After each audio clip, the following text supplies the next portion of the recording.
Part 2 of rewiring the case 440 tractor. So, I already got the alternator wire done. This is like a 10 gauge. It's like a heavier wire off like a generator. And it's the charging wire, so it starts on the battery post there and goes to where the main cable would be attached that goes to the battery. And you want it to be heavier because it's charging the tractor. It's the main charging source. Then this will be the main hot wire for like all the gauges, the electrical system, the ignition system. And I have this going up to here, and I'm gonna wire it in right there in the battery area.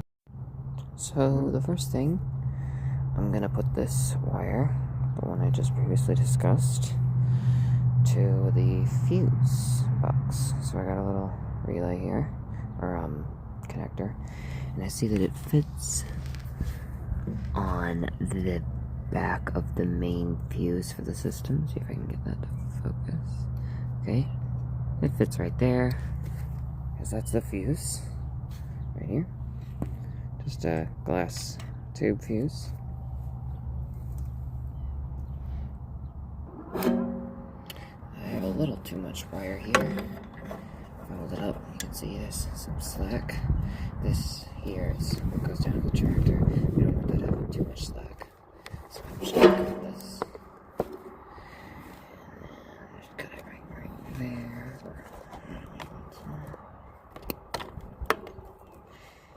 Okay. And then skin it. It's number 12. So we use 12 on the skinner.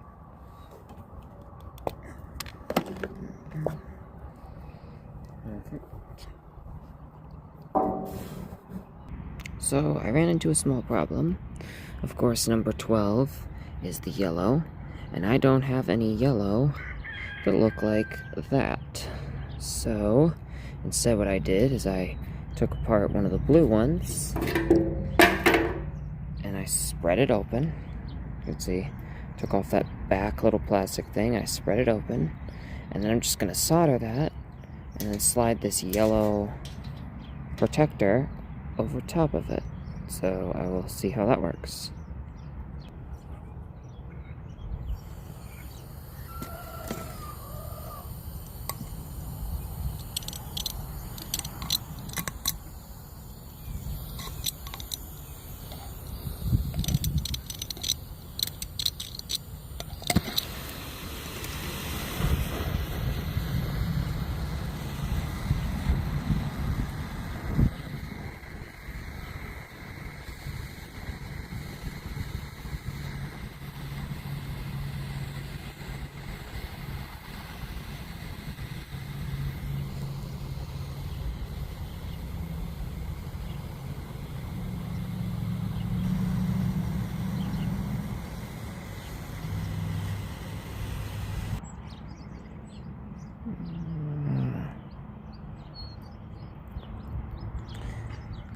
So while it was hot, I just kind of melted the plastic. I soldered the wire, and then I took and slid that plastic ring up, heated it, and kind of crushed it on there.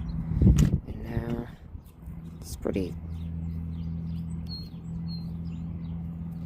it's it'll work. So, got that hooked to the battery side of the switch.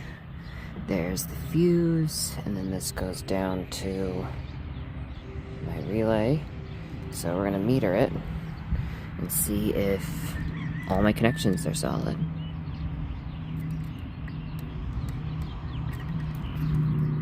Alright, so let's see. Now down here. And it looks like my connections are solid. And so that's next step from here. So the way these switches work is your accessories are hot when it is running, but when you're starting, just the ignition and the start are hot. But your accessories all shut off.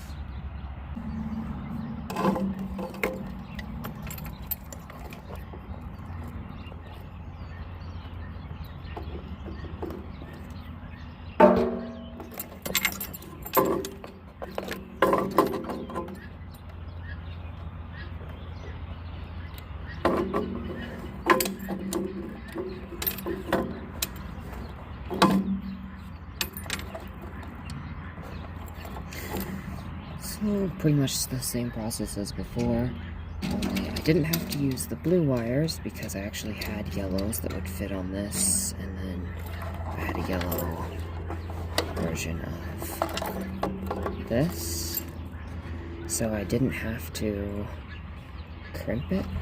I didn't have to cut it and solder it like I did the last time. I just crimped it. Just take my little baby line wrench and tighten it. See, it's a tiny little teeny thing. It is so stupid. Don't think we have anything else on that.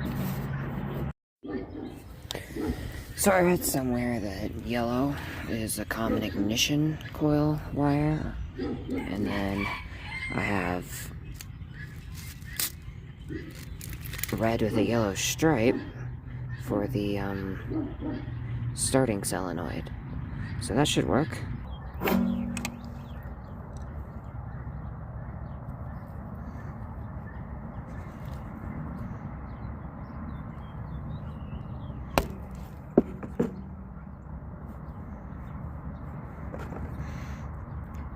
So this is a gauge 14. I think you could do most of the tractor in gauge 14, just the main wire is gauge 12.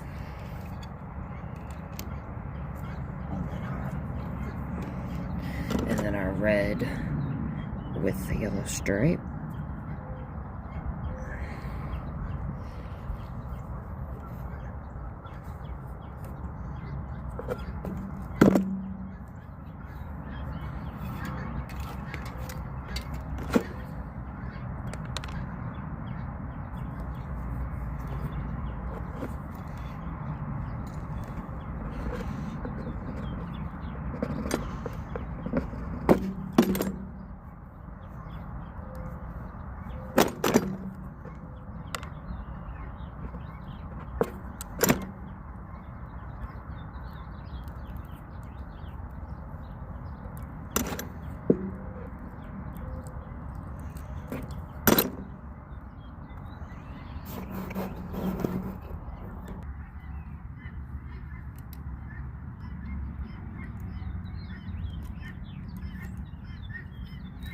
Right on the starting relay.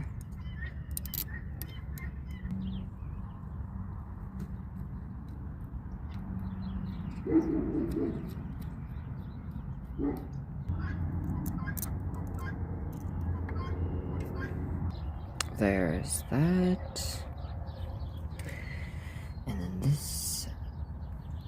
Take this in here.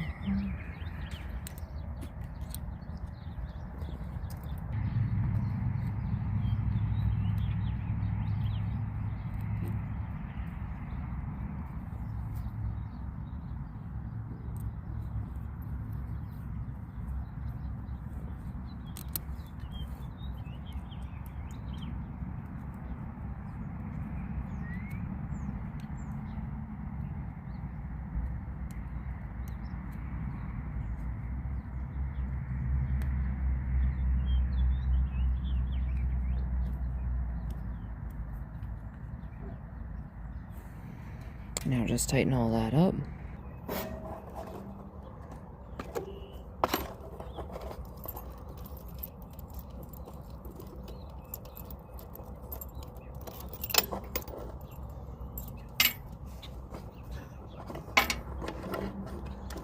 Oh boy, oh boy. Yeah.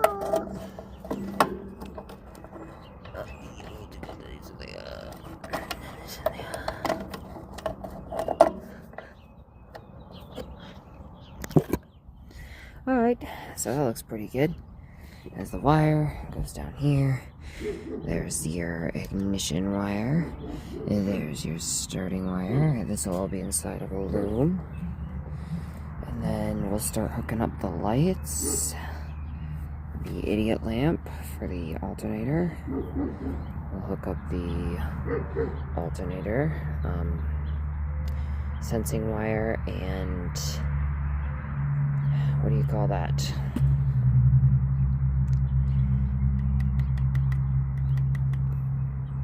And it was the exciter wire. That's what this is called, I think. I think this is called the exciter wire. R1 and F2. So exciter and then sensing wire. Alright. So that should be it. Everything's hooked up. Got the ground side for the coil. Right to ground. We got the starting side, cranking side, whatever. Hot for the tractor, hot for the alternator. Ignition all hooked up. And it looks like that data tag has seen more readable days. But besides that, check the fuel bowl. Looking, let's see, very scuzzy. Anyway, so that's good. Oh, I don't really like how that wire's bending like that. Hold on a second. Line wrench, line wrench, line wrench. Where is my line wrench? Where is it? Line wrench. Alright, here it is.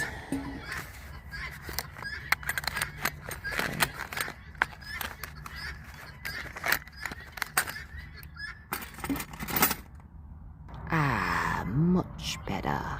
Now we just gotta wire, tighten this key. I got it lined up so that the off is in the off position, so there would be accessories. Off, ignition, and accessories, and then start. Perfect. So now we will wire the lights. So I figured we could start out with the top screw, and then start going from there.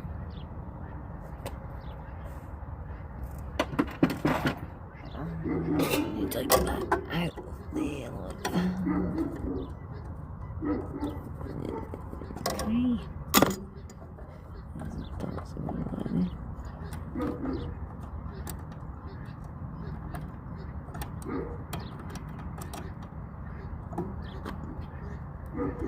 And let me manipulate this for a second.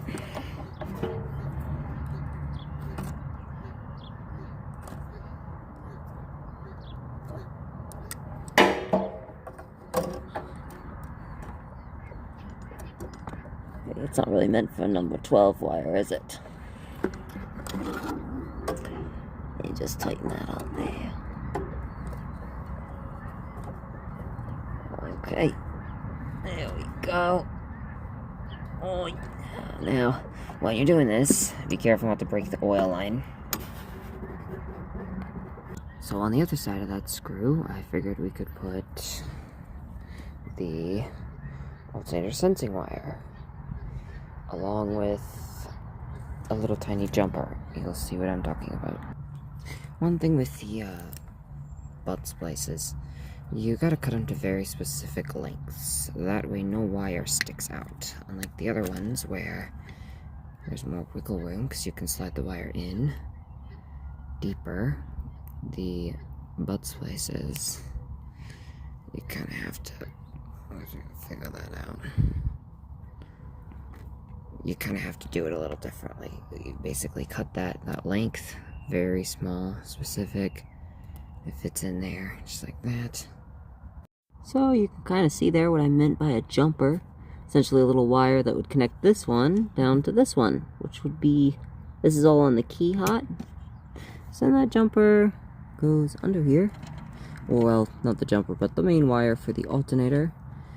Down in here. So this would be your sensing wire for the alternator. I misspoke when I said the main wire. This is the main wire for charging the battery. Okay, this will all look nice once I get it in loom or whatever. Right now it's kind of a mess, but yeah. Alright guys, what's up? How you guys doing? Today we're going to be doing the ground on the 440 case tractor. So, you can normally ground everything to case ground, like to the frame.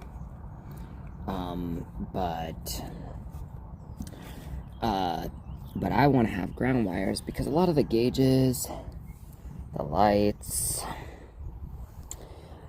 they require their own ground wire that you could screw to the frame, but I figured I'd make my own little ground terminal and run them all to that just for a better ground. And then I'd take and ground the ground terminal, if that makes sense, just under one of those bolts probably. So, and then we're going to take the ground terminal and hook it to this grounding wire here, which goes to the solenoid. And then sort of have the frame plus a main ground wire. That way you don't have to rely on the rusty points of connection between each metal part to ground all your lights. So I'll show you what that looks like, guys, once I start the wiring process. Alright, important lesson here when wiring the back lights. I have all these grounds here, here, and here. So there's all three for each light. And I was going to tie them all together and run them back on a very tiny ground going back to the front. But I didn't want to do that because that's like a 16 gauge wire or smaller. And you know, you got all these grounds on that one little wire heading back to the main dash, and it could overload it, and you know, it might get hot. So I figured better off be safe than sorry and not wire all the lights onto one wire, as you know, we're using a bunch of incandescent bulbs here and they draw a little more voltage. I don't know, I could be wrong, it might be able to handle it, but I just figured, why run them all on one tiny little thin wire anyway? So I just crimped one in there.